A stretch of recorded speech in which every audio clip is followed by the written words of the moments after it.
Whoa, folks. It is getting very interesting. Come on in. Come on in. JLR investigates imminent attack.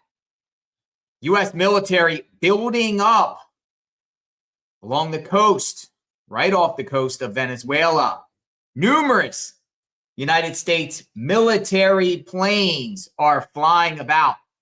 We're going to see what's going on here and talk about this. It looks like there is possibly an imminent attack coming. And look at flight radar right here. We got flight radar up. And there has been numerous planes that have been flying off the coast. Hornets, bombers, and they've been circling and, going around. I've seen 6 of them thus far. They've been slowly coming up there for days, right?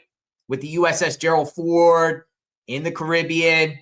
We made videos, the narco terrorists getting shot and destroyed from the sky by U.S. military. It's been lots of those boats that been getting shot out of the water. But it looks like here, according to Flight Radar 24, it looks like United States Navy, and these are like Hornets. They're called Hornets, Super Hornets, F-18 Super Hornets. And they're literally like right by the coast of Venezuela, and they're just circling around. They've been circling around for hours now. Even Flight Radar 24 has put out a tweet talking about what's going on. It looks like they're about 25,000 feet, but it looks like there's 2 there in that general area. And then it looks like these bombers that are in the area too, that are flying around. So we're going to talk about what's going on, why this is happening. I see a lot of people in the chat here. I think there's a lot of posturing going on. Maduro had some sort of conference today talking about the matter. We don't know Spanish, but we can play it. But man, it's going to get interesting. Deadly airstrikes and a military buildup. How the U.S. pressure campaign against Venezuela has unfolded in the Caribbean. United States is saying this is the war on drugs. But here we go. Here we go. And I think the CIA is involved here. I think they're trying to, remove Maduro. I think they're trying to remove him by all means necessary at this point. Will there be a ground invasion in Venezuela? I don't know. I don't know where this takes, but I think there could be military strikes. Flight Radar 24 said, and we're on Flight Radar 24, they're tracking a B-52 Stratofortress, a B-52 Stratofortress, and F-18 Super Hornets just north of Caracas. Just north of Caracas. And they've been flying around. This has been going around probably for the last few hours, but it's getting real. It's getting real. And it seems like the airspace there, I don't know a lot of other like regular commercial planes and whatnot. I'll zoom it out a little bit so you can see it relative to the coast here of Venezuela. Right below there, the coast of Venezuela. So, we're right there. And then in the center of the screen, there's 2 other planes, U.S. military planes too. So we got planes circling around in the area. It's wild, folks. But what's going to happen with all this? Why is this happening? How is it happening? What's going to be are they going to actually strike the drug fields? The crops? Are they going to take out the dictator's palace? A lot of unknowns. The war on drugs, we call it. Now, there's been a lot of posturing over the weekend, and I think the Ukraine, we're not experts. Now, I'm just going to say we're not military experts on this channel. We just want to share what's going on in real time. Not an expert in this field at all. However, the talk and a lot of things are like, there's like moving chess pieces that it seemed like been happening, particularly with the war with Russia and Ukraine, and Venezuela's being thrown in the mix. For instance, there's about to be a peace plan, possibly with the ending of the war with Ukraine and Russia, though Zelensky doesn't like what's going on, but he might not have any choice. But Russia and the United States seem like they might have a deal here to give Russia territory, unclaimed territory in Ukraine, along with Ukraine not joining NATO. In return, the United States Russia not intervening and helping Venezuela with what's about to happen in Venezuela. Though China right now is saying that they're going to back Venezuela. So it's a lot of different chess pieces and moving parts here with the situation. And it could get very, very real very, very quickly. They're saying imminent strikes sometime this week. Now, could that be tonight? Could that be tomorrow? Could that be by Friday? Could there be some diplomatic solution here? Will Maduro step down? Doubtful. Doubtful. What do we do here? Do you consider this a war? I think it's a war on drugs. U.S. has struck and killed 83 narco terrorists in the waters just in the last few months.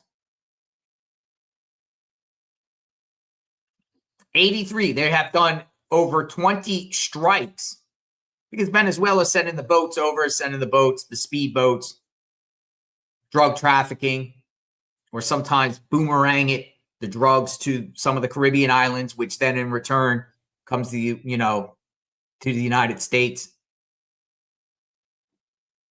Look, now the flight radar 24 is calling these things Rhino 006, and the one next to it is like Rhino 007.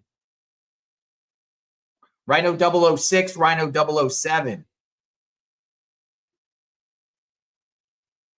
And they're hovering between 25,000 feet. They're at 210 knots. And they've just been spinning around. Really like holding an area and territory. I mean, this is definitely posturing. This is definitely a form of, you could say, intimidation, showing, the United States, we got the planes, you don't. And also possibly putting pressure on Maduro and his cabinet to, I don't know. I don't know what they're thinking here. Let us know what you're thinking, because I haven't seen this build up here. I've seen 5 here, 4 here, 4 here, 2 right there, the Super Hornets. You see the little Super Hornets there? They're kind of like next to each other, bam, bam. Well, they're just zigzagging around. Flight Radar 24 says U.S. Navy. Then you got these advanced Hawkeyes right there. Those are the Hornets. And then 2 advanced Hawkeyes by Northrop Grumman, E-2D.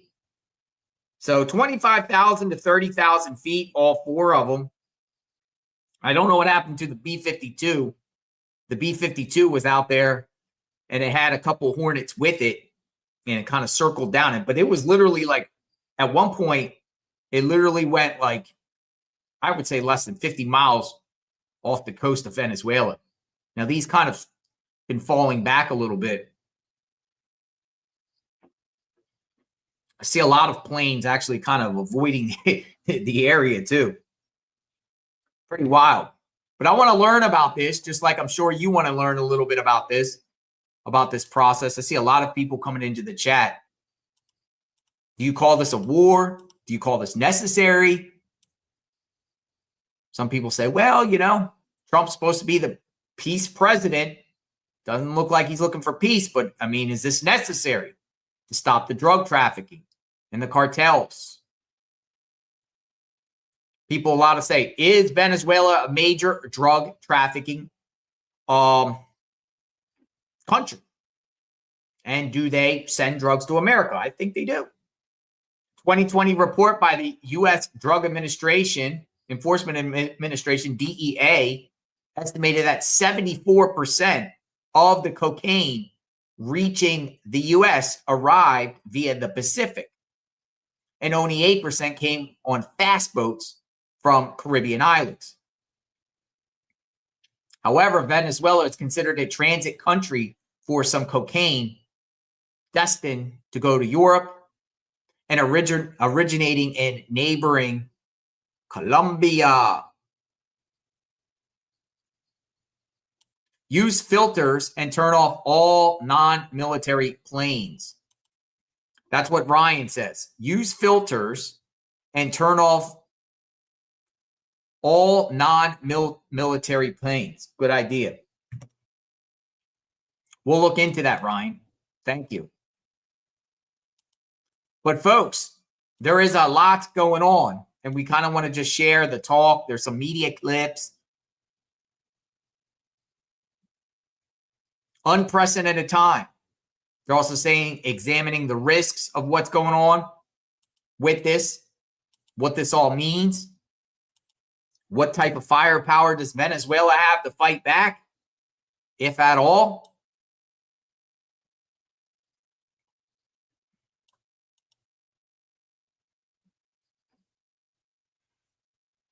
Part of the challenge of persuading Maduro to leave.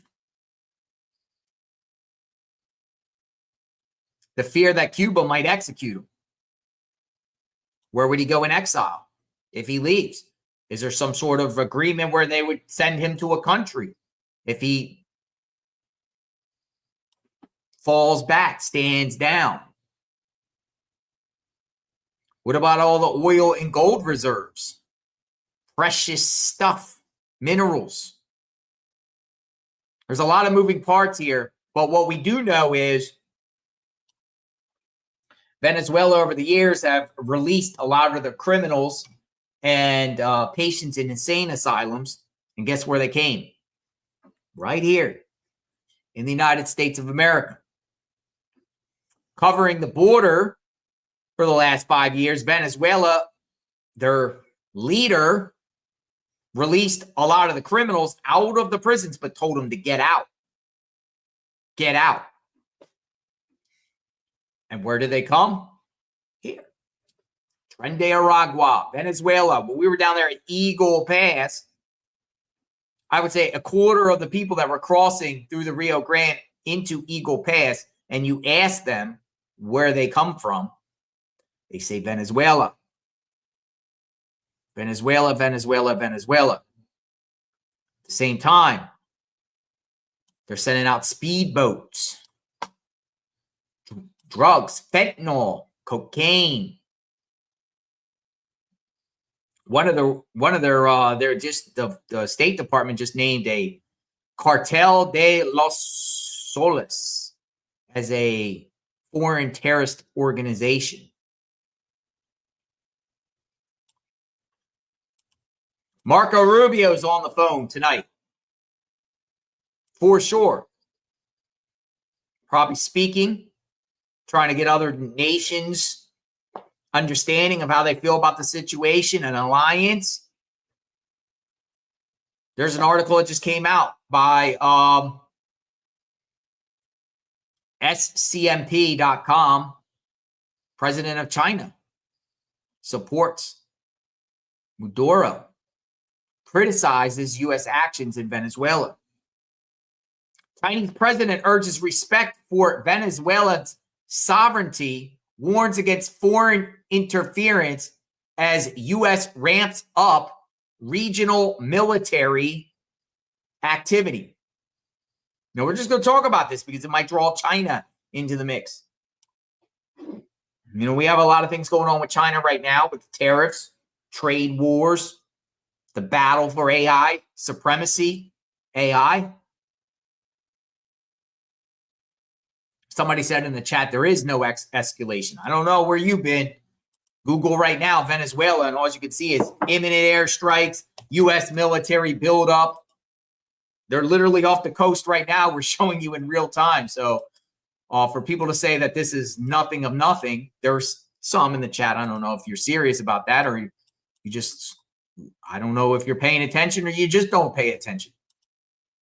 This is an urgent matter. Chinese president said he's going to back Maduro and support the Venezuelan president. Some people call him a dictator.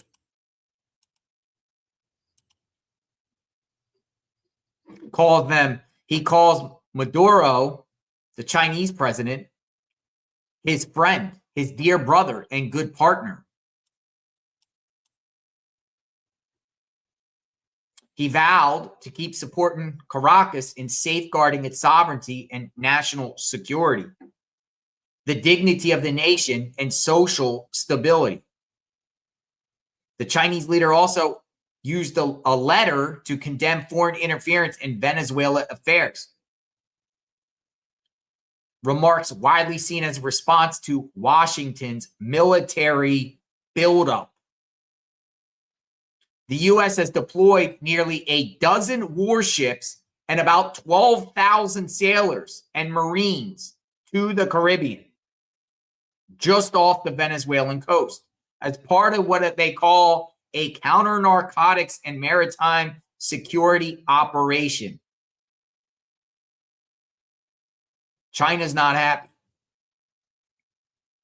Now, Russian President Putin also sent a message to Maduro and called him a dear friend and vowing to deepen the strategic partnership. But like I said, Putin might stay out of this. I'm not so sure about China, but Putin, I think, is going to stay out of this if the U.S. can get Ukraine, to a peace deal with Russia, but Russia gets unclaimed territory. I don't think they'll take the whole country, but they'll get some territory, and Ukraine not joining NATO. If that can work, then I think Russia stays out of what's happening here in Venezuela. If it doesn't work out, then it's very likely that Russia could also back Venezuela, just like China. But when you get the backing, what does that mean? Arms, weaponry, oil. What does all that mean? See what I mean? We kind of know what we're talking about here. You know what you're talking about here. Colombia president is calling for dialogue, high-level security dialogue involving the United States, China, and regional partners to diffuse the growing crisis. It's coming from the Colombia president. He wants Mexico and Colombia to play central roles in any talks and has invited China to participate. Over the last course of days, there has been U.S. air and naval operations in the Caribbean and also the Eastern Pacific, targeting drug smuggling vessels. You're also shooting them in the Pacific, which regional governments said have raised fears of broad confrontations. Tensions have escalated over the weekend when the U.S. Federal Aviation Administration warned commercial pilots to use extreme caution in Venezuelan airspace because of worsening security conditions and heightened military activity. So the FAA has warned commercial pilots. Brent says cruise missiles will come first, take out command and control radar sites. Goes on to say they will also take out their planes. It's almost like a blueprint, right, Brent, of how they do it. Take out their radar system sites, their command, take out their planes. But what will that do? And how is it easy? Will this require a ground invasion?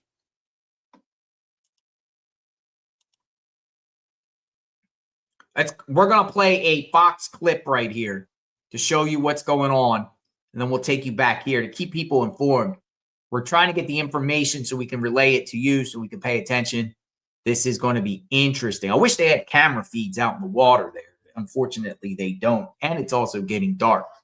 But we're monitoring the skies. But here's a clip right here we're going to share with you. Reportedly set to launch a new phase of operations against Venezuela in the coming days, apparently aiming to overthrow dictator Nicolás Maduro. It comes as the U.S. ramps up its military strikes against the alleged drug boats in the Caribbean. Lucas Tomlinson is in Trinidad and Tobago and joins us now with details. Good morning, Lucas. Tobago. Tobago. Tomato. Or the island of Trinidad. That works too. Good morning, Charlie, Ainsley, and Brian. New warnings from the FAA have canceled several flights from several foreign carriers to Venezuela after American F-18 Super Hornets, spy planes, and bombers were seen flying off the coast. And now Reuters out with a new report saying covert action could begin soon inside Venezuela. This comes after a month after President Trump authorized the CIA to conduct those operations. And here's from Reuters. Two of the U.S. officials said covert operations would likely be the first part of the new action against Maduro. The options under consideration include attempting to overthrow Maduro. Now, Venezuelan leader Nicolás Maduro has remained defiant. Yesterday was his birthday. Late last week, he attended a public rally with college students, attendance likely mandatory. Rachel Campos Duffy interviewed Venezuelan opposition leader Maria Corina Machado, who, like Trump, says Maduro's days are numbered.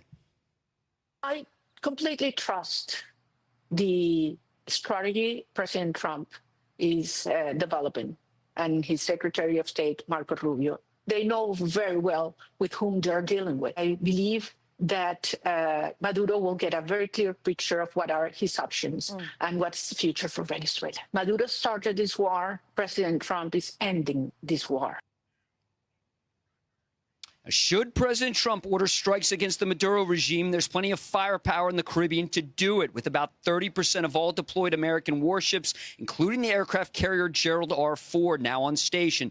There are over 200 Tomahawk cruise missiles in theater aboard destroyers and U.S. Marines aboard the U.S.S. Iwo Jima and other amphibs in the Ready Group. Now, ahead of Thanksgiving, the U.S. military's top officer, the chairman of the Joint Chiefs of Staff, General Raisin Kane, arrived in Puerto Rico yesterday to meet the forces who are part of Operation Southern Spear. So with General Kane in the region, we'll have to see if Secretary Hegseth follows suit ahead of Thanksgiving. And one thing officials have said is some of this buildup in the Caribbean goes beyond the Maduro regime. It's about getting Russia, China, and Iran out of the Western Hemisphere, guys. And how is that not in our national interest?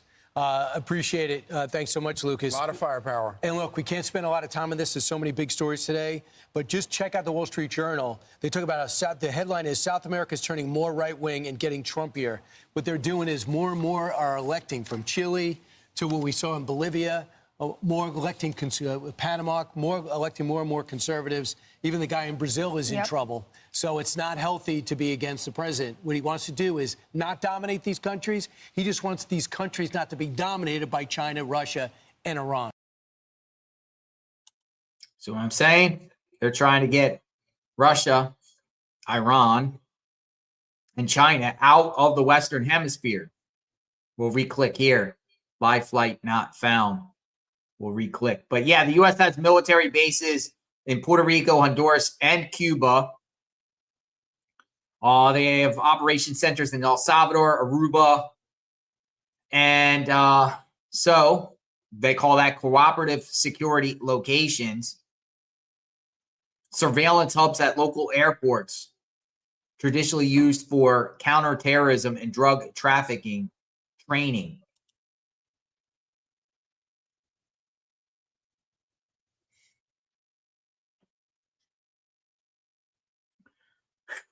We're back. I'll spread it out a little bit and show you what's going on. Planes seem to have vanished as the sun went down. They're doing covert operations So it seems like they kind of vanished right here. Let me look around here. Yeah.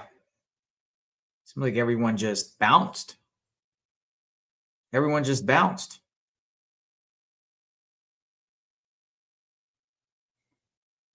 All planes around Venezuela turned off transponders. Oh, can't see. They turned off their location. They bounced from us, but they're out there. The covert operation going on right now, it appears. Right now, a covert operation. Breaking news. That's what it appears. We're not supposed to see what is happening. But there was 5 planes when we started out this segment, and they all just vanished. I bet you Maduro is sitting wherever he has in his palace in Caracas, wherever his palace is, wherever he stays, and he's probably watching flight radar. And he's like, he's probably watching the moves, and because that's probably how he finds out where the United States military is. I don't know if he got his own technology, but now all the planes just vanished. The military, well, they're there. They just went off. They took their transponders off. Hey, JLR, could special forces be on the ground for days already? I think the CIA is already there on the ground. I've also saw some reports neighboring countries training troops. But I don't think this is going to be a ground invasion. Again, I'm not an expert in all of this, right? We can come up with all kinds of scenarios and everything like that. But what we do know is it's getting real. When you got Raising Cane down there, Raising Cane going to Puerto Rico to bring morale to the troops, it seems like they're ready to strike. I mean, they've been striking off the coast. Obviously, they've been doing it for the last couple months off the coast, the Narco, the boats.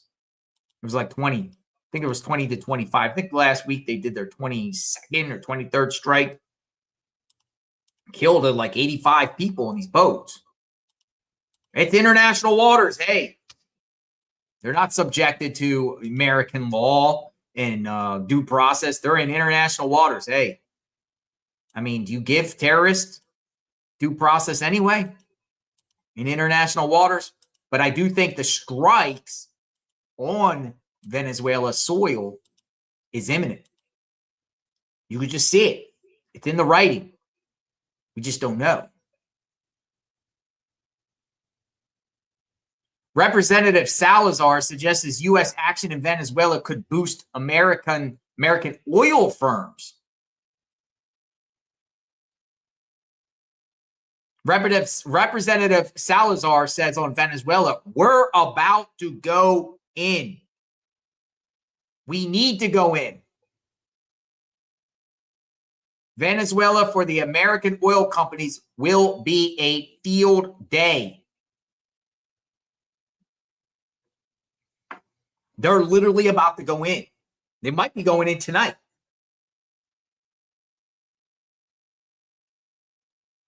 The FAA is warning all commercial aircraft, stay vigilant.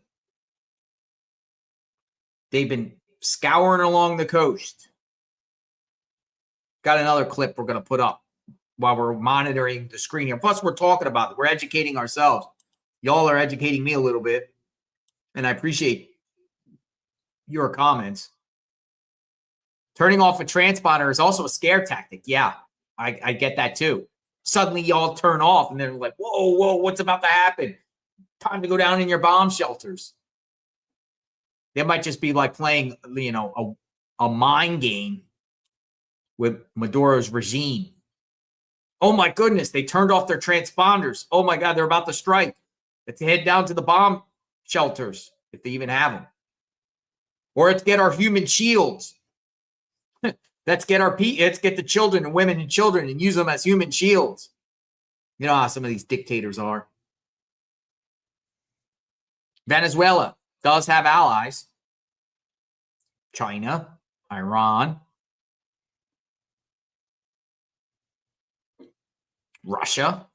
Jump back to our other big story this morning, those escalating tensions between the U.S. and Venezuela. You're looking at CBS News senior national security correspondent Charlie D'Agata in Puerto Rico. Charlie, good morning to you. Update our viewers on what the U.S. is now doing to ramp up pressure on Venezuela.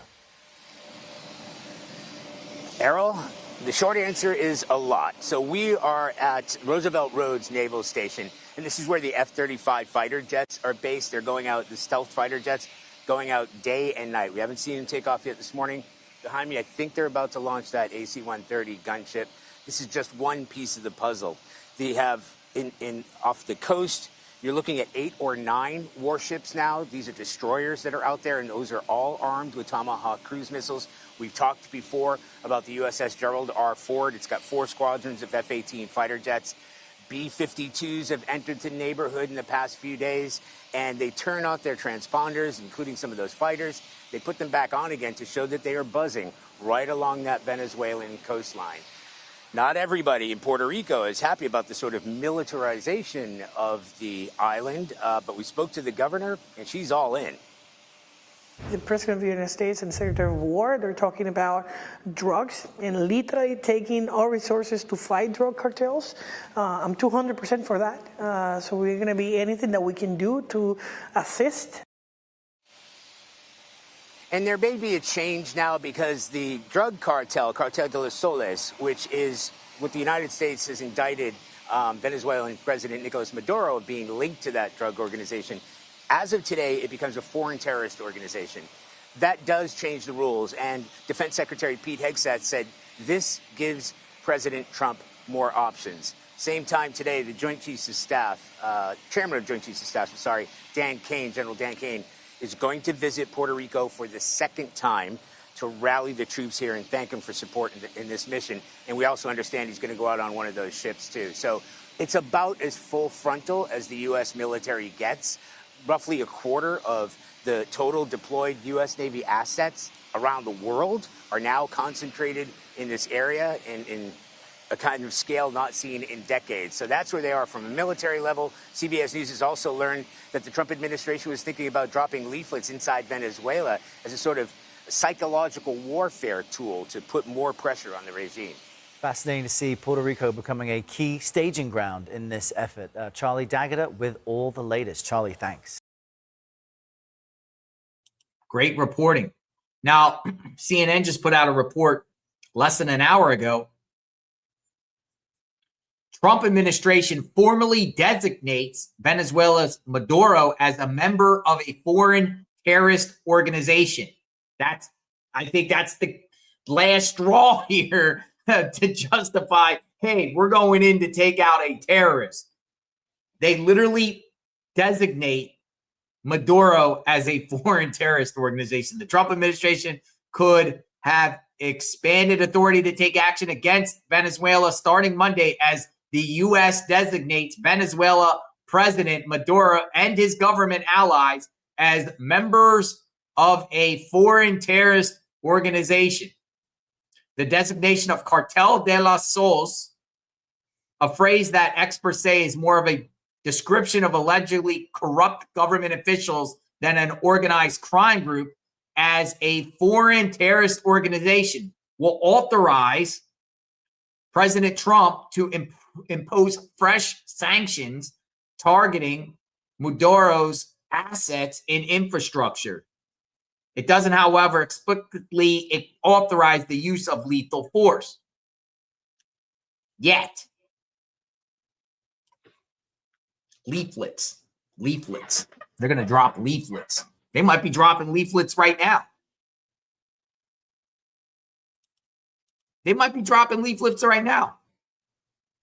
When people wake up in the morning, they got leaflets all over the place. A nighttime operation too. Remember when they took out the Iran nuclear, some of their sites, covert, nighttime. Well, guess what? They've been flying around the coastline in the day, and now everything went off, and the sun just went down.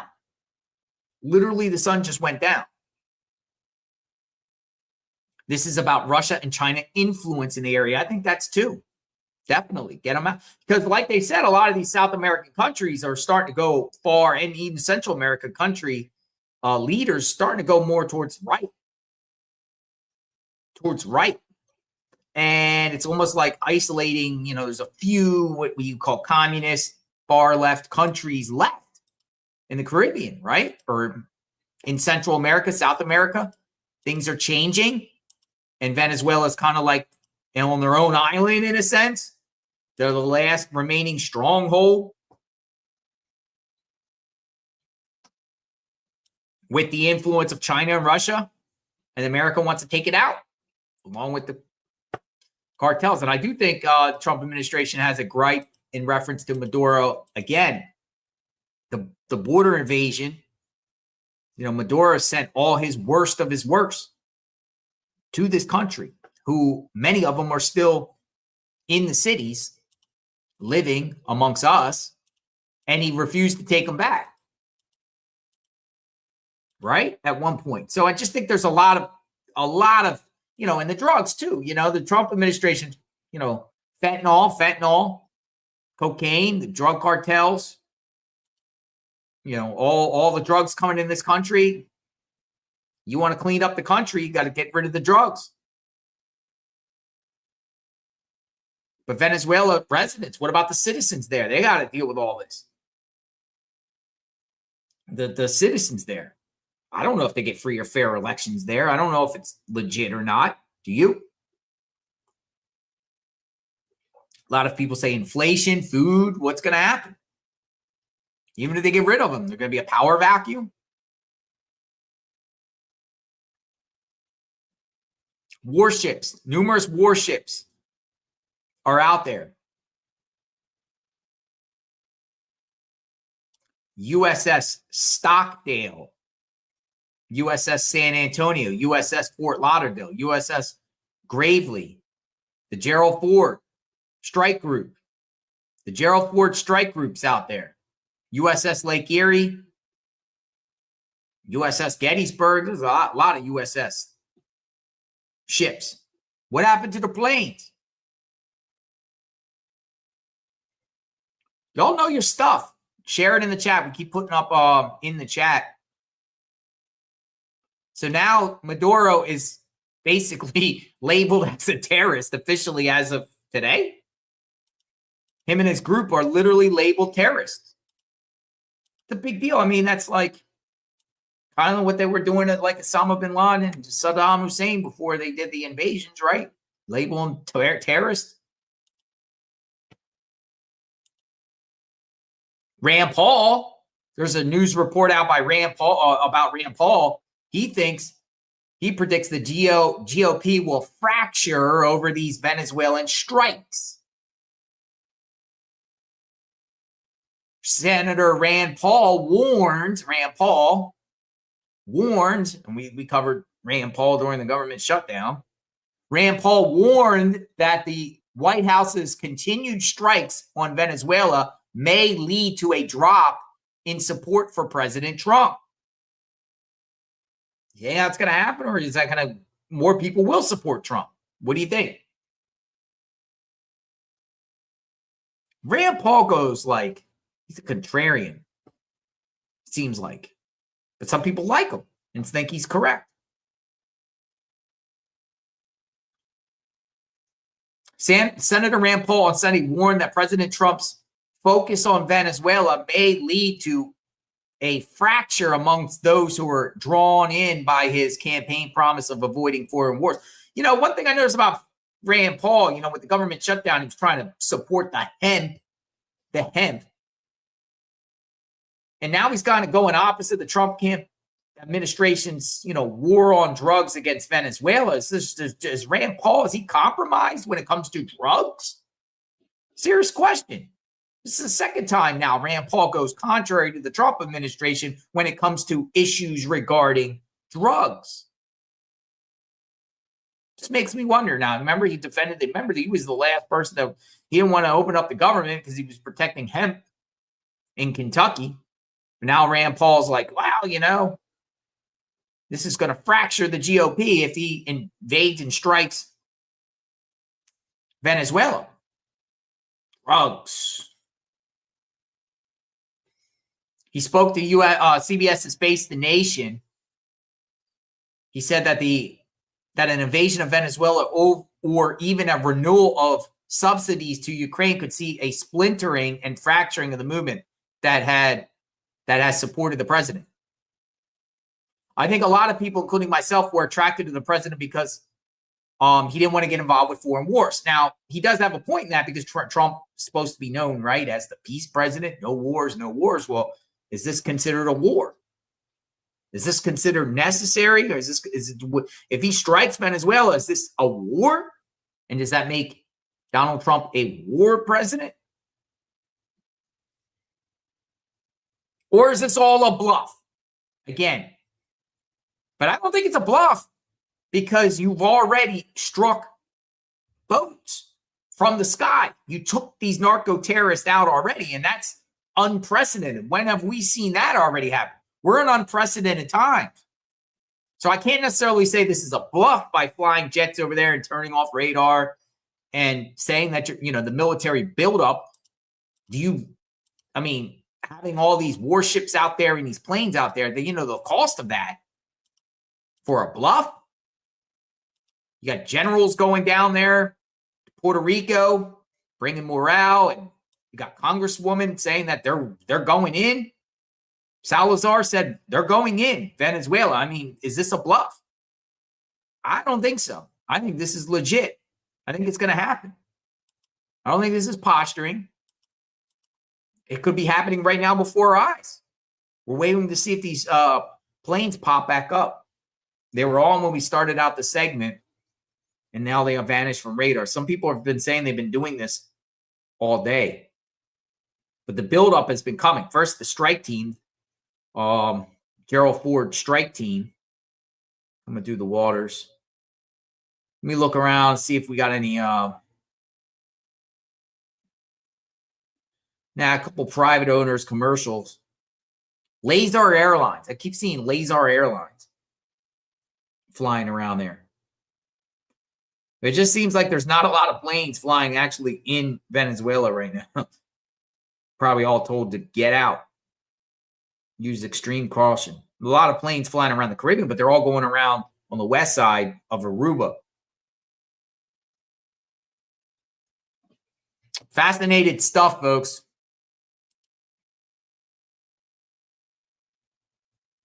I think there is. I think there's a combination of things.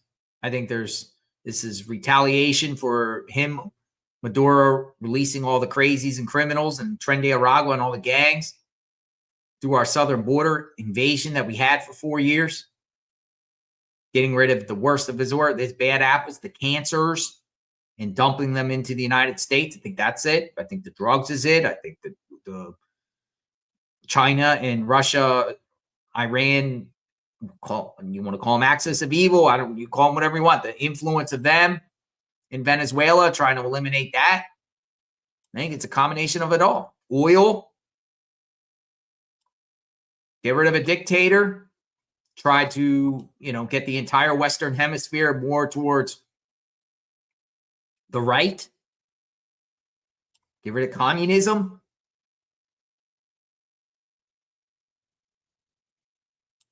Quiet.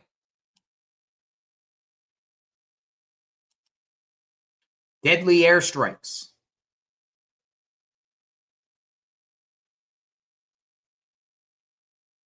The arsenal at Maduro's doorstep.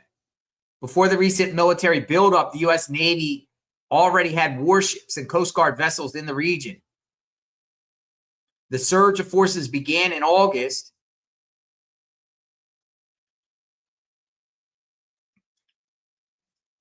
Then in October, the Pentagon announced it would deploy the U.S.S. Gerald Ford, the world's newest and largest aircraft carrier, which arrived in the Caribbean on November 11th, so just a couple weeks ago, with 4,000 sailors, tactical fighter jets, and warships.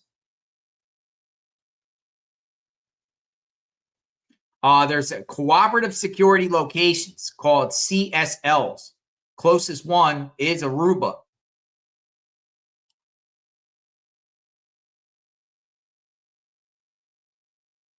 To the Venezuelan coast. Though they would have to require authorization from the Netherlands. In Puerto Rico, satellite images show the U.S. Roosevelt Road Naval Station, a former Cold War base closed in 2004. It's undergoing upgrades with the resurfacing and expansion of its taxiways. U.S. Marines have been conducting exercises there since August. Roosevelt Road Naval Base. So they've been building that up, and the Marines there have been doing training exercises in Puerto Rico since August. This all seems like it started in August when the buildup. And then the Gerald Ford, when Gerald Ford starts coming in weeks ago, as it made its way, it really got real. And then today, Maduro labeled as a domestic or foreign terrorist and his group. You got fighter jets, F-18s, bombers flying along the coast. It's getting real. It's getting real. Although the current arsenal and proximity would allow the U.S. to conduct air and missile strikes anywhere in Venezuela, any ground approach would also risk affecting much of the country's population, which lives along the northern coast or immediately inland, including Caracas, the capital, home to about 3 million people. Caracas, you see that by Maduro's head down there. That's Caracas, capital. There's 3 million people there. A lot of their population there is on the northern coast. That is coming from The Guardian. Got another clip. We're going to play a clip. Clip time. Keep you informed what the mainstream media is putting out there. Escalating between the U.S. and Venezuela as the Trump administration reportedly launches the next phase of its anti-drug campaign against the South American nation. CBS News has learned the U.S. is ramping up pressure on President Nicolás Maduro by labeling Maduro-linked cartel a terrorist organization. This comes amid the largest buildup of American naval forces in the Caribbean in more than 60 years. It also follows months of deadly strikes on alleged drug smuggling boats. The anti-drug campaign is raising concerns from many Americans. A new CBS News poll shows 70% are against the U.S. taking military action in Venezuela. 76% say President Trump has not clearly explained why the U.S. needs to take action, and they want to see proof that the boats under attack are in fact bringing drugs into the U.S. Now, central to the U.S. strategy is a buildup of forces at the U.S. base in Puerto Rico, the naval base there. CBS News senior national security correspondent Charlie D'Agata is there with more. We're at the Roosevelt Roads Naval Station, and behind me you can hear and probably see a V-22 Osprey tilt rotor aircraft. It's one of several that we've seen landing and taking off here at Roosevelt Roads. And why the most senior uniformed member of the military visited here, the Joint Chief of Staff, Daniel Kane, Raising Kane, to meet here with troops and then also go to a ship, as we understand it. But this is also the base where we see the F-35 fighters. Over the weekend, we also learned that B-52 bombers were skirting along the coast of Venezuela and conducting exercises there. We know that the F-35s have been active. The F-18 squadrons of F-18s on the Gerald R. Ford aircraft carrier. There are at least 8 or 9 destroyers in the region, and this is the highest intensity or capacity concentration of U.S. warships, unprecedented, certainly for decades. About a third of all deployed U.S. battleships are in the seas off the coast here in Puerto Rico. In addition to that, there are covert operations underway, too.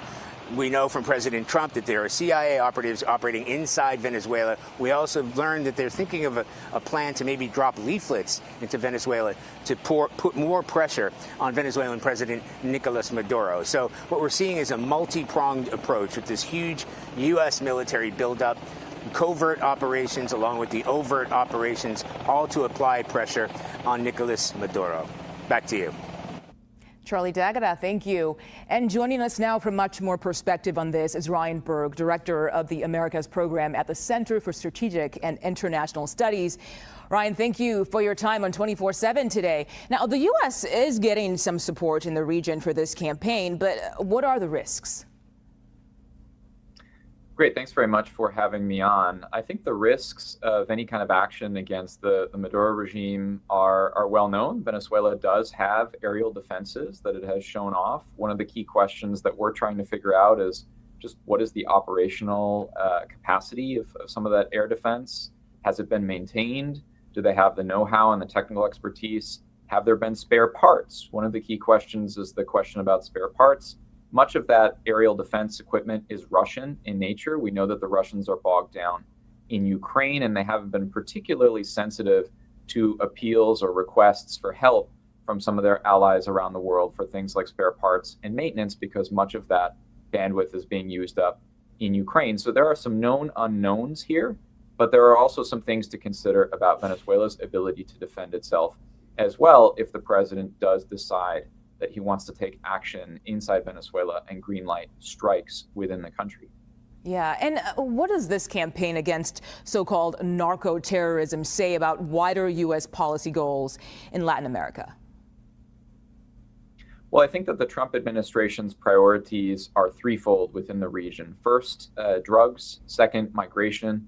And third, China. The focus on Venezuela has been so intense thus far, I think, because we see an intersection of all of those priorities squarely in Venezuela. If you look at the country where those three priority issues intersect most obviously and most significantly, it's Venezuela. So I think that's been the reason for the very intense focus on Venezuela in the early goings of this administration. And the nexus between Venezuela and some of these criminal organizations and the things that they do. It's not just illicit drug trafficking, it's human trafficking, and it's illicit gold mining. These things haven't occupied the rhetoric as much as the drug trafficking components for the Trump administration, but they're there, and they're part of what is driving this really intense focus and military buildup against the Maduro regime in Venezuela.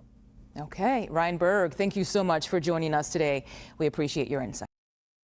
We do too. We appreciate the insight. Back here at Flight Radar 24, the skies. What happened to the military planes?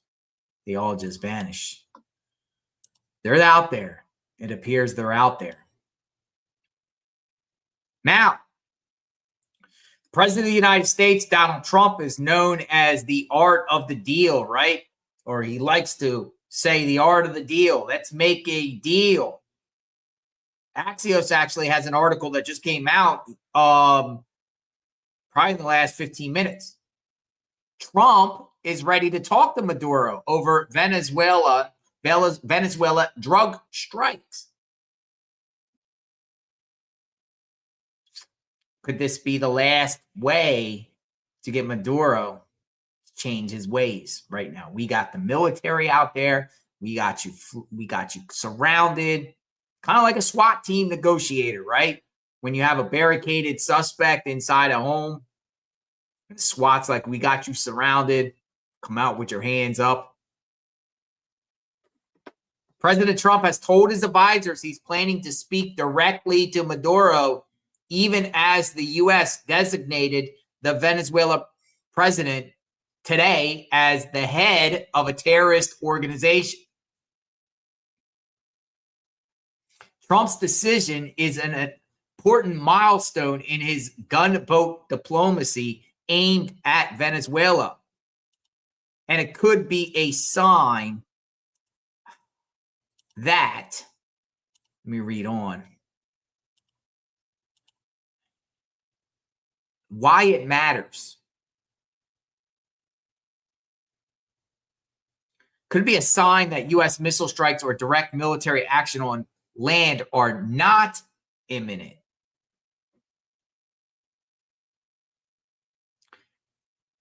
Nobody's planning to go in and shoot him or snatch him at this point. I wouldn't say never, but that's not the plan right now, according to one official familiar with the discussions. No one is planning to go in and shoot him. Well, what about sending the leaflets in there or the CIA to get a coup? Get their own people. I'm sure the U.S. wouldn't mind their own people there removing him and dragging him down the street, town square, and put him up there. And what do you think? Saddam Hussein style.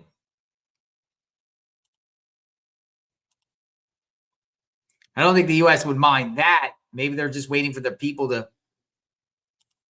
own people to do something about it. Maybe. Maybe not.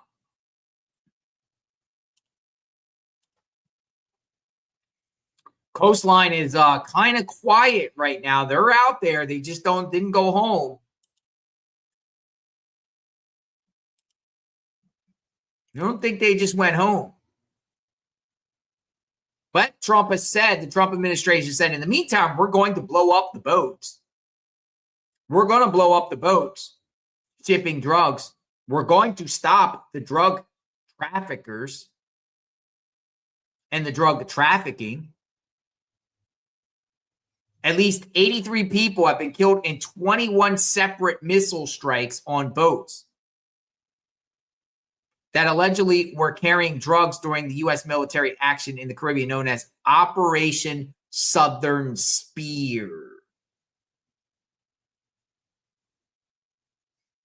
Word of Trump's interest in talking to Maduro coincides with the State Department's decision today to label Maduro and his organization as and his group of foreign terrorist organization, which provides the U.S. more of a pretext to take military action in and around the Southern American nation. So pretty much if you want to justify going to war with anyone, you just label them a foreign terrorist or even a domestic terrorist. And we're not on the domestic terrorist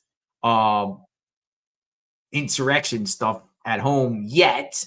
We have some domestic terrorists.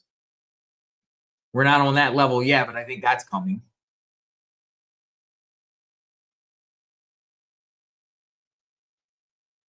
Raising Cane visited Puerto Rico today. Raising Cane in Puerto Rico today, where as many as 10,000 troops, sailors, and pilots are stationed. So Raising Cane, I bet you Trump, if he's going to talk to Maduro, he's like, yo, Raising Cane is in Puerto Rico right now. We're not too far from you, Maduro. We're watching you. You see your skies, you see your radar, you see us going off and on the radar. Let's make a deal. Well, what would that be? Deal? You leave. What would be the deal? Maduro gets to stay? You think the Trump administration wants Maduro to stay? He might be making a deal and saying, look, you're dead. You're a dead man walking. So how about this? You relinquish your power. We'll provide you sanctuary in a safe country, and you live out the rest of your life. I think that's the only really deal that would be in Maduro's best interest to stay alive. What do you think? Or are you just going to fight to the death of you for your country, Maduro?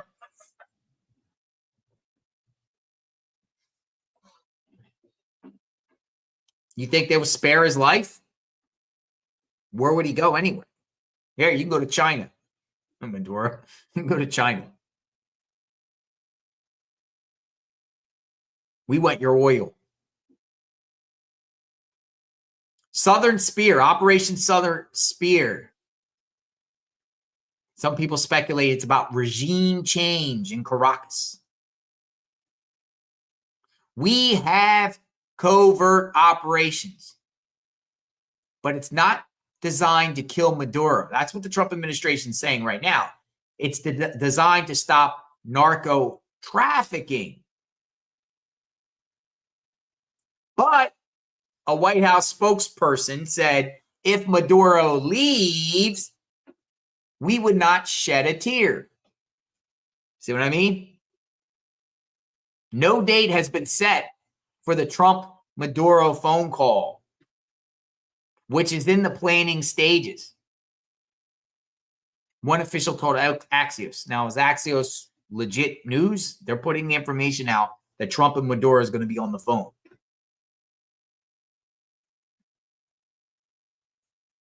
No one would hazard a guess as to what Trump will say to Maduro or how he plans to say it. The cliche, all options on the table, applies. Maduro is a narco-terrorist. Always lead with that word if you want to represent the president's thinking, the administration official said. The diplomats told us that Maduro is going to say, trust me, I'll have new elections in 3 years. You can come and have all the oil. I'll stop sending it to Russia. He has said that many times like that over many years, and he has never kept his promise. So the diplomats tell us we should be suspicious. Oil-rich Venezuela has long been an opponent of the U.S. and has helped prop up Cuba's dictatorship, which furnishes security that has helped install Maduro in 2013 and has helped him stay in power. Venezuela also is an ally to, as we discussed, Russia, Iran, and China. Part of the challenge of persuading Maduro to leave, U.S. officials say, is that his Cuban handlers might execute him if he yields to American pressure and quits. So he's not going to go to Cuba in exile. The Cubans will kill him. Go to China. Maduro, go to China. Hey, Jeff, thank you. Nice to see you. As always. William Kaufman, always great to see you. Jeff.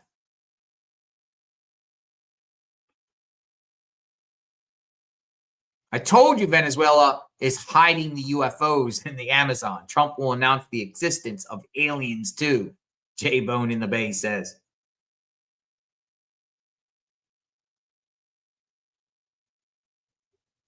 I've been watching a radar for hours, 000P. Been watching the radar for hours. You're missing a plane. It departed from Fort Lauderdale and has been going dark every few minutes. Look for it on radar. I know exactly what the plane you're talking about. That's the 5th plane. I know exactly. I didn't know it came from Fort Lauderdale, but that's that 5th plane. That's that. So there was 2. There was 2 groups of 2, and then there was a 5th plane that was there solo. I know exactly what you're talking about. I just don't see it anymore. I don't see any of them anymore.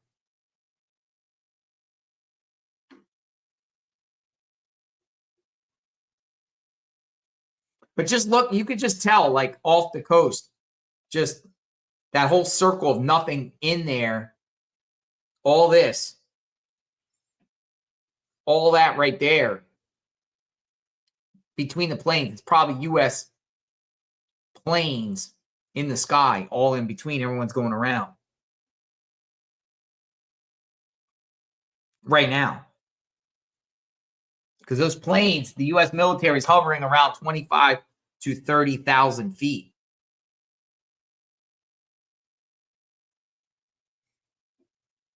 So the Justice Department says today that the Cartel de las Soles is a terrorist organization headed by Maduro.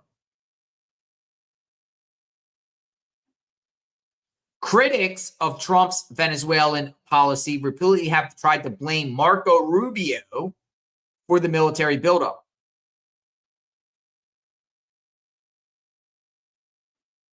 The hawk in Venezuela is Donald Trump, followed by Stephen Miller, followed by Marco Rubio, a third U.S. official said.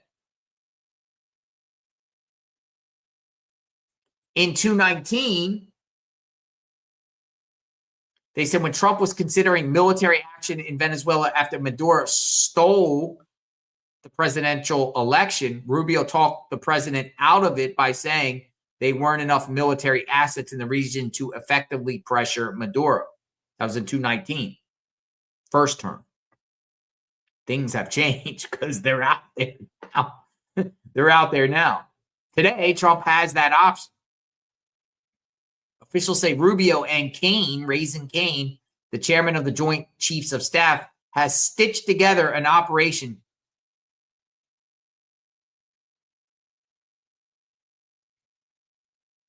before launching Southern Spear.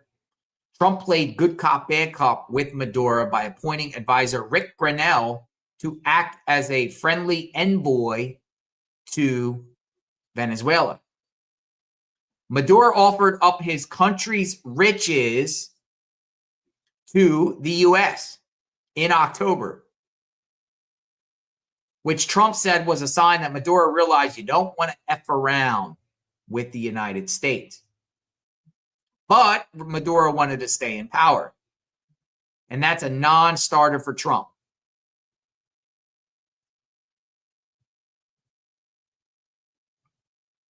Trump said to some advisors last week he wants to have discussions with Maduro, and we'll see how it turns out. So I just pretty much think they say, what's next? Since then, the president has made up his mind to speak directly to Maduro, the sources say, and there's more talk about talking and less about bombing.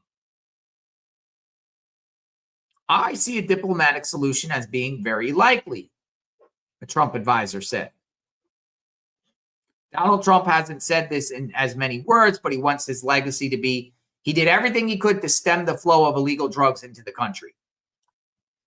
So I pretty much think here the way it's brewing right now is an imminent strike, a lot of posturing. It's showing Maduro, you're cornered. Let's make a deal. The deal is you leave. We'll find you a place. It's not going to be Cuba. You won't get executed going back to Cuba, but you're gone. If you don't agree to this deal, you're dead. You're dead. We will remove you by all means necessary. We will never, he's cornered. He's cornered. He's done. I think Trump is graciously giving him an exit ramp. One way off, Maduro. Here's your chance. Here's your last chance. We're not playing around. I think that's exactly what he's doing. But, again, because we don't know what's going on right now.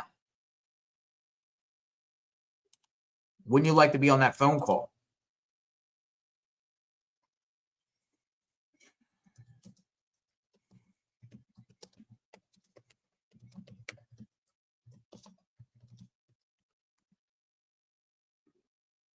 One-third of Venezuelans are food insecure. Hey, Peggy, always nice to see you. The rocket ship.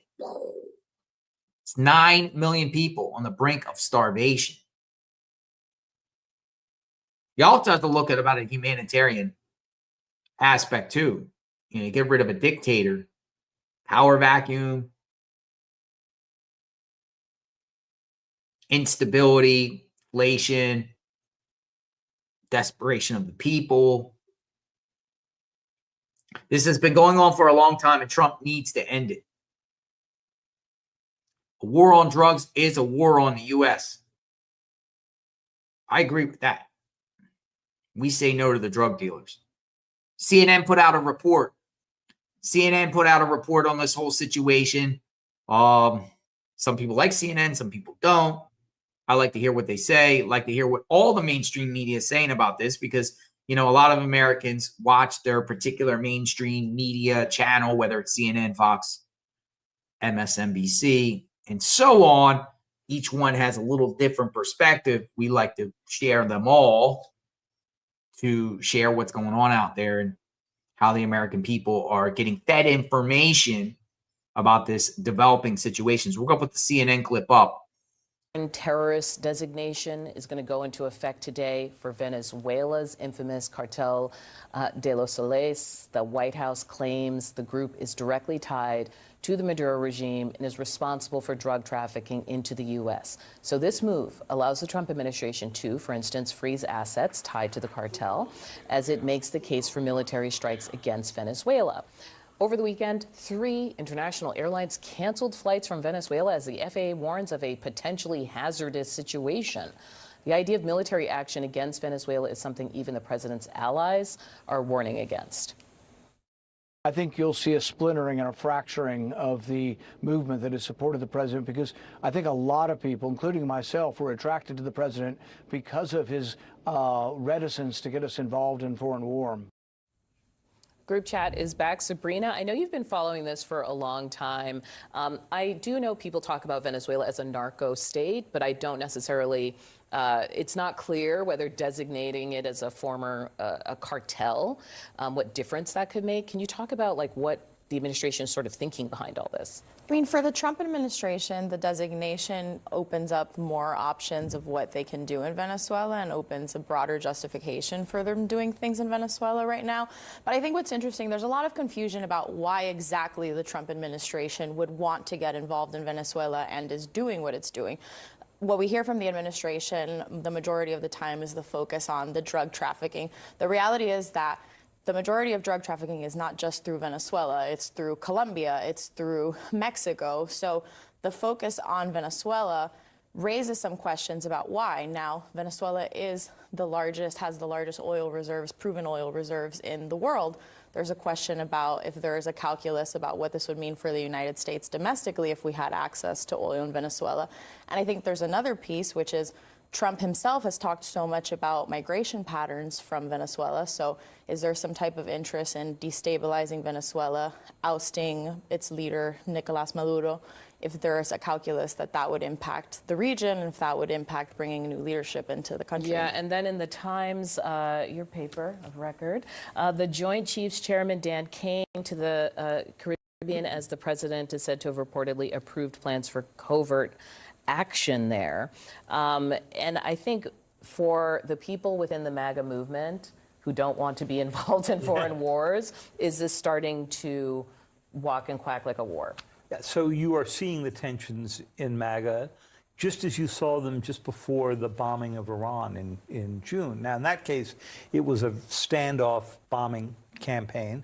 That's maybe what you see now against, in the coming days, against drug sites, maybe against military sites. But once you have designated this Cartel of the Sun as a foreign terrorist organization, we've heard from the Secretary of Defense that this opens up options, as you said, and that option may be to go after Maduro as a cartel leader rather than as president of a country. Right. Now, it's not sure that that Cartel of the Suns actually exists, and that's rather than a figure of speech. Right. Okay, and then meanwhile, I just want to say that people in the U.S.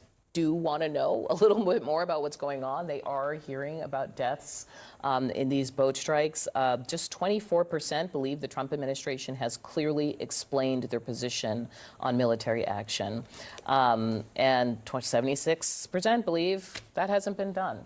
You know, one of the big misconceptions or confusion points is that Donald Trump has gone so far in targeting fentanyl as a crisis. Fentanyl is a Chinese and a Mexican crisis that has very much less to do with Venezuela. So I think the American people are confused about how that campaign trail rhetoric matches up with these actions. And then also going to thinking broadly about the Trump administration. First, you had Gaza. He sort of, brokered that peace deal, wanted the Nobel. Now we have Russia, Ukraine. I think for a lot of people, this seems like the third opportunity for Donald Trump, opportunity being the key word, to sort of broker a crisis and solve it. Whereas if you look at polling, I think a lot of people don't want any more crises to be brokered and solved. I think they want Trump to be focusing on domestic policy, the food stamp crisis we just went through, a government shutdown. This feels like an extracurricular thing for a lot of people. And I think especially because since there hasn't been a great explanation for why and all the things that you just talked about that maybe go up against some of the rationales being offered, it does feel to a lot of people, whether they are in the MAGA movement or beyond America, where we're just sort of like stumbling, blundering into maybe a war here, and that itself brings up a lot of memories for people of foreign entanglements that are exactly the sort of thing that Donald Trump Last word ran to against. you, David. Yeah. Yeah, I think one of the reasons that they're feeling that way is the president has just not laid out his strategic objectives here. As you said, he said it's about drugs, but you don't bring an aircraft carrier in to go deal with 25-foot skiffs that are moving drugs, right? He has said at various moments that it may be about immigration, but we haven't seen a lot of that. They've denied it's about regime change. And you mentioned oil earlier. That's what the president talks about a lot with his aides. Yeah. Now, we do have some American presence in Venezuela, including Chevron. President Maduro made an offer a number of weeks ago to give much more American access to the Venezuelan oil. The president turned it down. Now, maybe he's just negotiating for a better deal. But it's people are starting to zero in on that as the differentiator compared to other countries in Latin America. Joining us now to help break all of this down is Eric Farnsworth. He's Senior Associate with the Center for Strategic and International Studies. Welcome back, Eric. Thanks, Paulo. It's good to be with you. So just to remind our viewers right now, President Nicolás Maduro, he faces a $50 million bounty from the U.S. government, a massive mobilization of assets offshore that you and I talked about a week ago, and then starting on Monday, this new terror designation that targets him from the White House. So the administration has not really said that their goal is regime change. But at this point, Eric, is there any other way to look at this?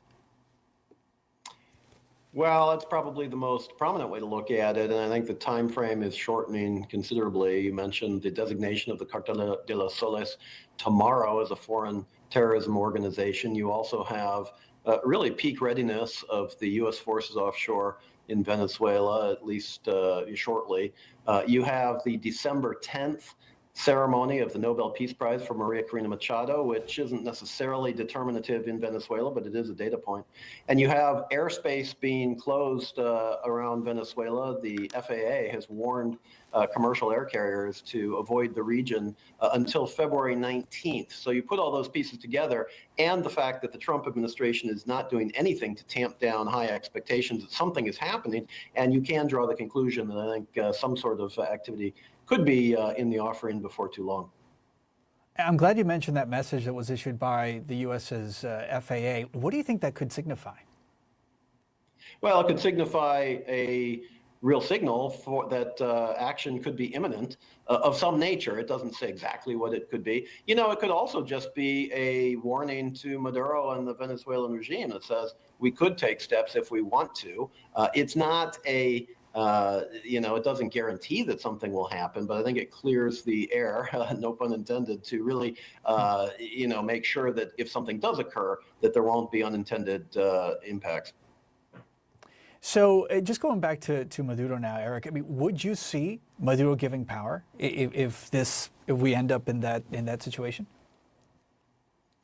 I think the only way that he would consider leaving power peacefully would be if he is absolutely convinced that the use of force against him and his interests is imminent.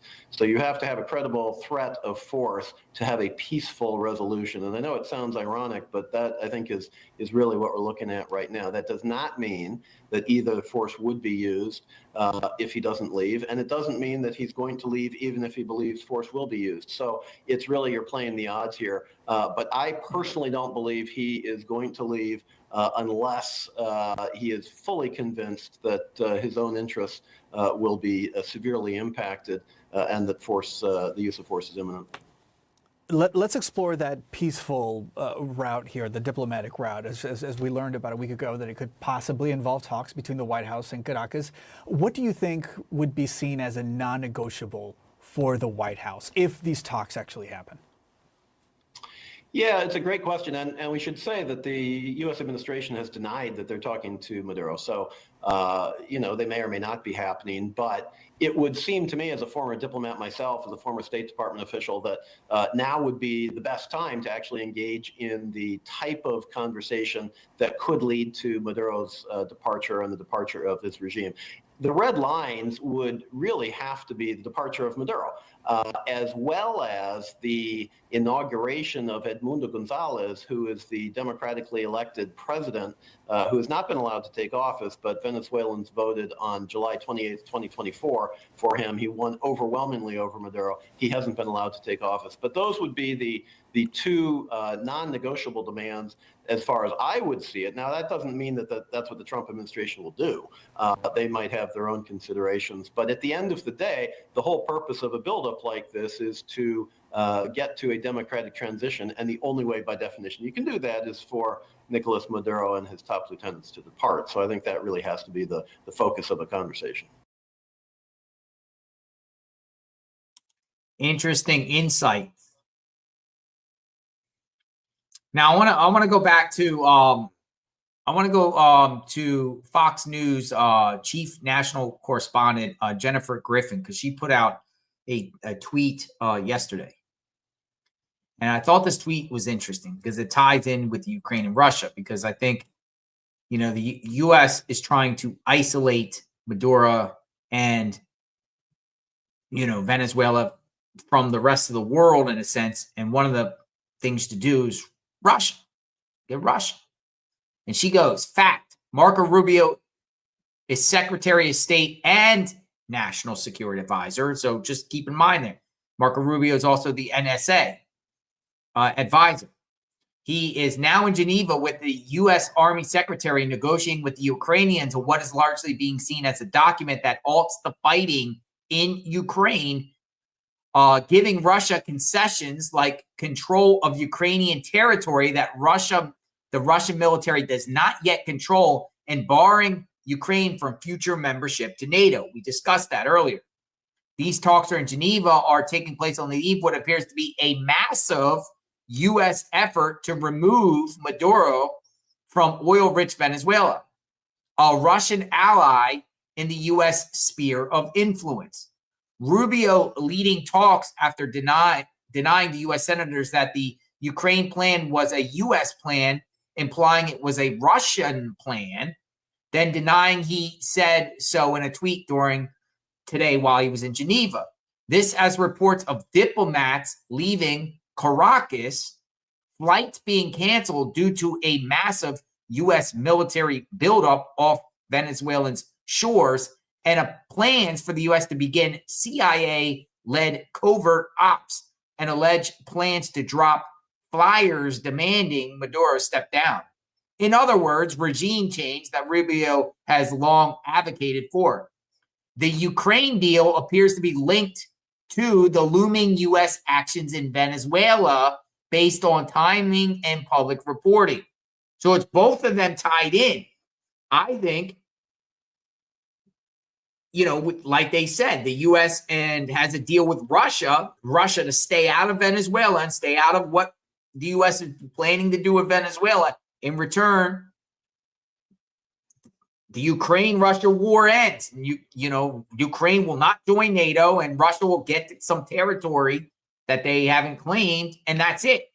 But Russia's going to stay out of what's happening here right now before our eyes. They did a poll. They said 75% Americans or whatever are saying that they don't support, what's happening here. And I find that odd because probably those 75%, most of them probably don't even know where Venezuela is on a map. Who are they polling? A lot of Americans don't really know about all of this. We're trying to dissect it and go through. Now, one of the persons on the last clip was saying, well, they can't say it's fentanyl because fentanyl comes from China. But one of our great supporters here, Peggy, pointed out, China sends the fentanyl to Venezuela and then Venezuela ships it in. And that's how it works. So fentanyl is coming in from Venezuela. China is using Venezuela as a springboard to bring in the fentanyl into the United States, the boats, the fentanyl. 100%. Venezuela is like a ground for these foreign countries like China, Iran, and Russia to send in all their goods or drugs and whatever, which then they can springboard it out and shoot it out and have it infiltrate America. So the skies are pretty quiet right now.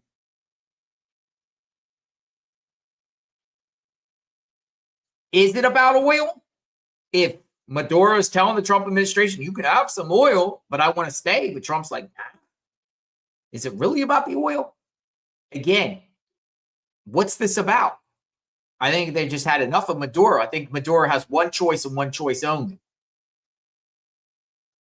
You leave. You're done. Relinquish power and you live, and that's it. Send everyone there. And if you don't take the deal, we're coming in.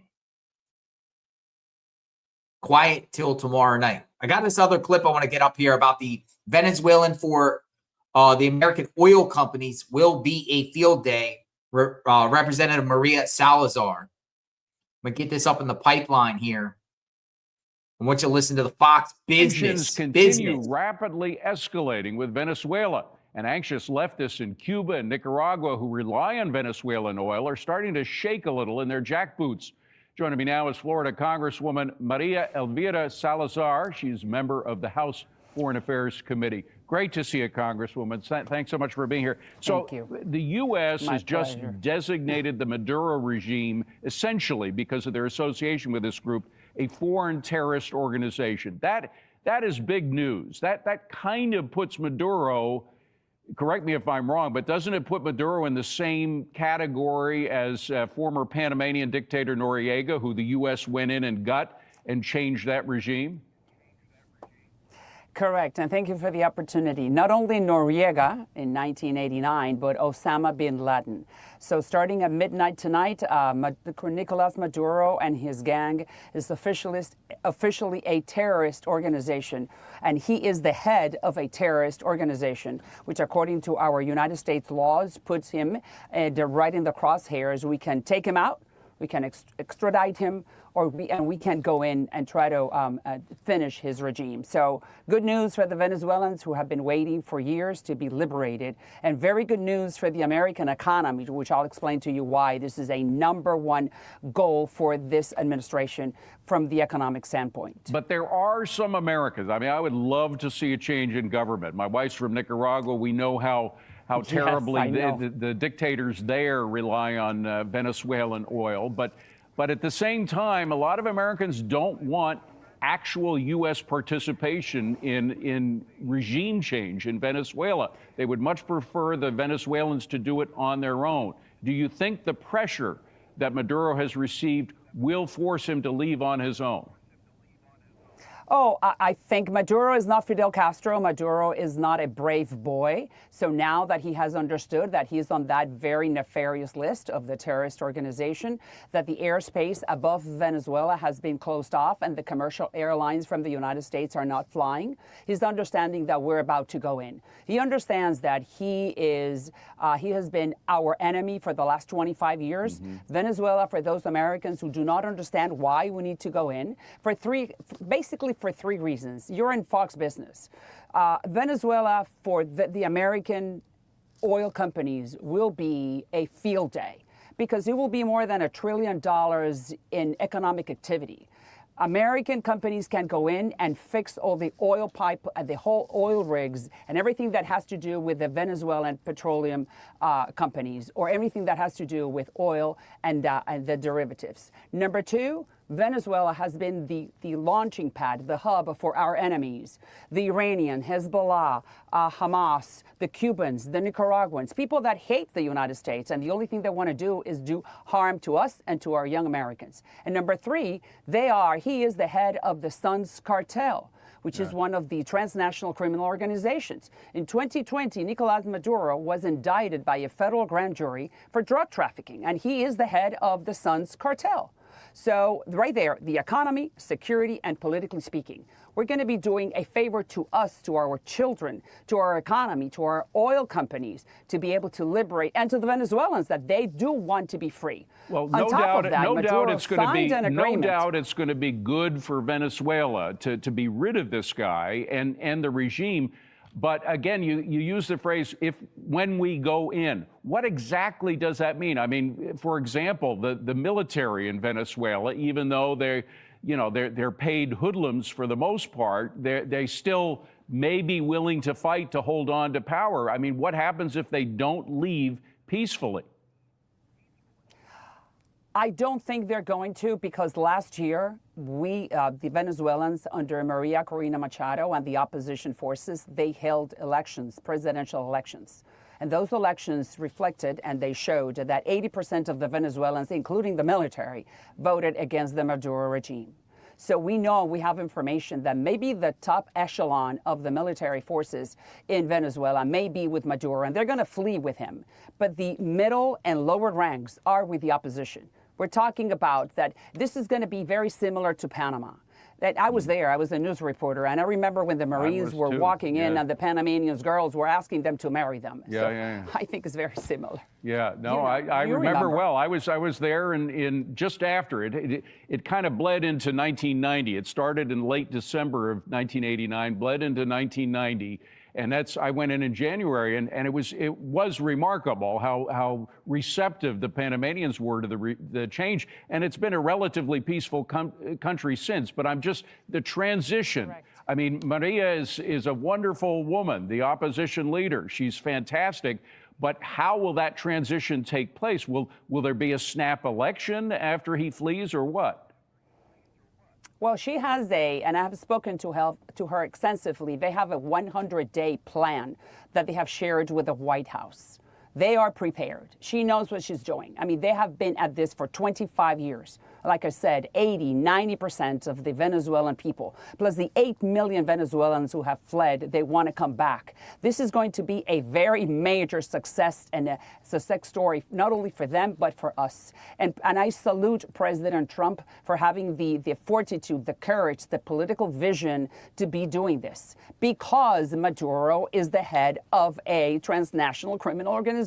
Yeah. Maduro is not the legitimate president of the country, so we're not invading a sovereign country that has a free and fair elected democratic president. No, this guy is a thug, and he's good friends with Hezbollah. They are giving uranium to Hamas and to Iran and to North Korea and to Cuba and to Nicaragua. Come on, it's time for the United States to do what we need to do. And thank God that Trump is doing it. And I'm telling you that these people, the Venezuelans, have the largest reserves of oil in the world, more than Saudi Arabia. We're talking about this is going to be a windfall for us when it comes to fossil fuels. Well, and again, it's the actual transition that a lot of Americans are a little wary about because of the fact that regime change always has unintended consequences. Getting rid of this regime it's clear it's going to be good for Americans. And the main thing we talked about at the beginning is the rest of Latin America. I mean, Cuba and Nicaragua is filled with people who hate the regime, who want change. And without that Venezuelan lifeline to Venezuelan oil, those regimes will probably fall. Plus, there is an anti-socialist revolution happening in Latin America. We're going to have a democratic regime change in Chile. Petro in Colombia is about to go. I mean, there are a lot of leftists. Bolivia had a change kicking the leftists out. So we could see a very free market-oriented entire Latin American continent beneath us, and that would be a boon for the United States. Quick last word.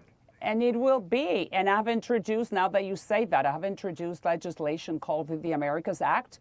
Now that if Democrats and Republicans in the House of Representatives and in Congress, we've come to terms and understood that China, we need to bring those jobs back, maybe to the United States, but maybe nearshoring or reshoring. Maybe it's time to bring those jobs to Venezuela and to Chile and to Bolivia and to Central and South America.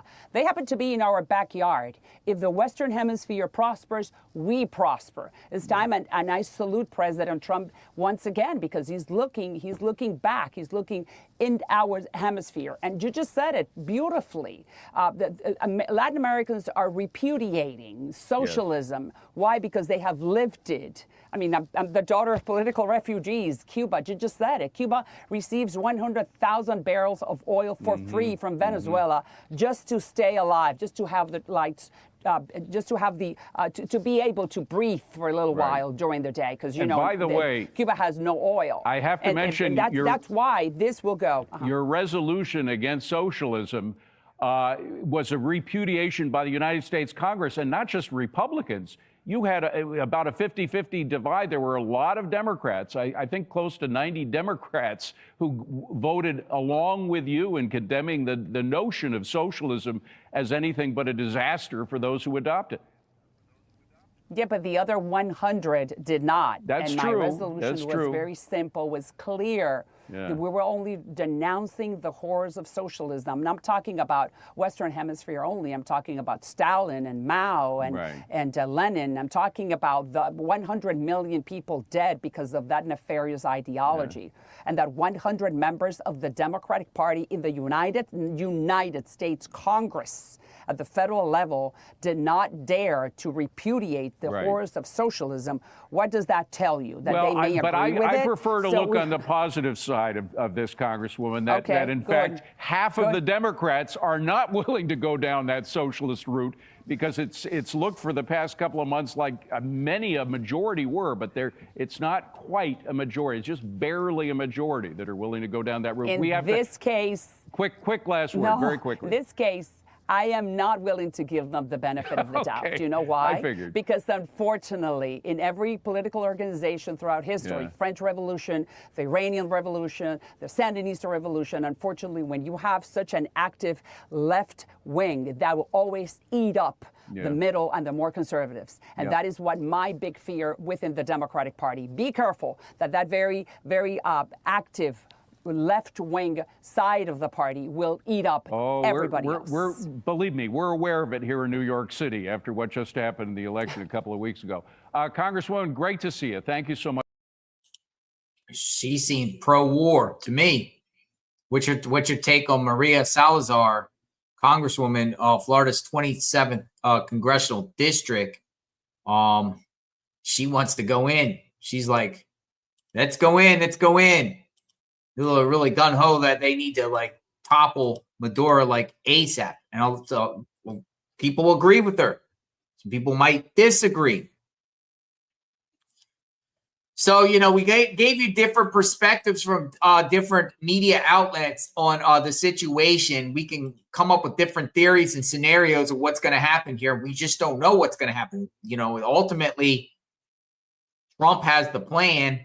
What he wants to do here, or does he have a plan, or does he even know what he's doing? Donald Trump, the Trump administration, Marco Rubio, do they know what they're doing here? I'm just saying, you got so many warships out there, planes. Now they're getting closer and closer to those the coastline there. You got talks of leaflets coming in. Well, what's happening here? You got the you got their boats being shot in the Caribbean and also the Pacific boats. Where's this go? Ground invasion? I'm not so sure. Coup? Exile? A lot of unknowns. So the planes pretty much, we don't see them anymore, and we might not see them till tomorrow. But I want to stay with this topic. So we'll continue to follow it each and every day. The military buildup in the Caribbean, right off the coastline of Venezuela. Interesting times, to say the least. Let's make a deal. I'd love to be on that phone call. I'd love to be eavesdropping on that phone call between Trump and Maduro. As Magnolia put in, he's pretty much been in play there since the death of Hugo Chavez. And he hasn't left. He hasn't left. And I don't know, man. Maduro kind of has that Saddam Hussein look. You know how defined Saddam Hussein was until Saddam Hussein ended up being found in a spider hole. Maduro kind of has that Saddam Hussein mustache look, right? Maduro could be leaving now, too. That's another thing some people said, look for some sort of presidential plane to start flying out of Caracas on its way to Moscow or Tehran or Beijing. I don't know. Where else could he go? Nicaragua? Where's he going? Where could he go? What other country would take him? Would Brazil take him? To me, he's done. This is not going away. There's not going to be any deal that the Trump administration makes with him for him to remain in power, especially if the Trump turned down, unless he's trying to get a sweeter deal, about, you can have some oil, but I have to remain in power. And apparently the reports are saying Trump said no to that. So what does Trump want? I think it's just like, you're gone. You're gone. People get liberated. There's talks, this stop the spread of communism. Venezuela is like one of the last ones in the Western Hemisphere that the U.S. really doesn't have any control right now, and it's showing. And also a lot of posturing to other nations to show Trump makes these deals and he does things unorthodox in certain ways that we haven't ever really seen in unprecedented times. Because this is unprecedented times. I mean, shooting narco terrorists from the sky on boats. The government assists their terrorists. You want to believe the government. I mean, I don't think these people are just boaters. They're probably bad actors there shipping drugs, and the U.S. has proof of that. I don't think the U.S. is in business of just shooting boats from the sky, just random boats. Narco terrorists. And I also think, again, there's an immigration element to this. Because, there's probably a million illegals that came into this country from Venezuela. I don't know the exact numbers. I'm just speculating that numbers. But being down there on the southern border, particularly in Eagle Pass and Del Rio and El Paso, Brownsville, a lot of people in that area in Texas coming up from Venezuela. And then, when Trump administration came back and was talking about, deporting people back to their countries, Maduro was like, no, we're not going to take him. We're not going to take him. He's being defiant there. So I think there's a combination of that too. U.S. military buildup near Venezuela. Gerald Ford strike force team, 15,000 troops, 10,000 of them right now in Puerto Rico. You got so many U.S.S. ships, Stockdale, Mahan, Gravely, Winston S. Churchill, Bainbridge, Gettysburg, Lake Erie, Fort Lauderdale, U.S.S. Fort Lauderdale, Iwo Jima, Ocean Trader, troops. You got all these planes. It's going to get very, very interesting. All right. So with that being said, if we see some more activity, how about this? I want to stay on this topic. I'm fascinated to see how this all plays out and see where this all goes. The whole world is watching. We'll see where this all takes us. But, if we see activity again in the skies, we'll come back. We'll stay with this. I'm sure this isn't going away until Maduro goes away. How long will the U.S. Make this last or stretch this out?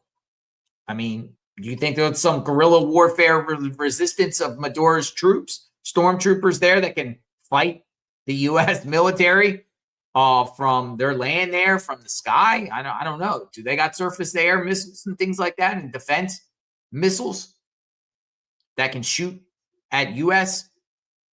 or block their missiles from coming? What do they got? What type of defense system does Venezuela really got? I don't think a lot. Personally, I think it's more of like paramilitary guerrilla warfare troops, cartel type troops, ground, but not air. So how's Maduro going to stop this? What can he negotiate? What can he offer? Thanks for watching, everyone. JLR Investigates, as we watch in real time what media is saying, seeing Flight Radar. I love that Flight Radar 24. So that's a huge asset. We love that in the arsenal. So we'll stay on it. We'll listen in. Anything else breaks, you'll hear it here on JLR Investigates. Thanks for stopping by. Make sure you like, sub, and hit that notification button. And I appreciate everyone that contributed. I see a lot of the familiar JLR Army. Y'all are awesome. You're all the best. We got one of the best chats on YouTube with different opinions, different perspectives. We love hearing different people's opinions. So keep them coming.